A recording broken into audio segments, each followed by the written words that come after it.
ये राजा बेटा हुआ है।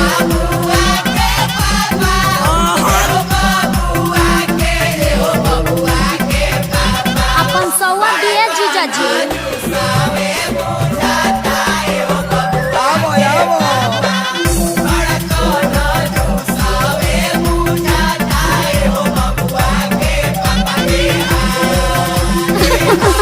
अरे धूल उड़ा देला लोग। अरे सखी है देखो ना जीजा जी कितना कंजूस बाड़े। है भतीजा भइल बा आ लुटावत लेमचूस बाड़े। एक कट्ठा लिख दिका बौरा गइलो बताब ऐसे सूखा सूखी होखेला। चोर हवे रे छोटकी चोर हवे बबुआ के चाचा चोर हवे रे छोटकी को बहु खियावस ना मिठाइया उ दिल के कमजोर हो।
बोले वाला बोल बोल के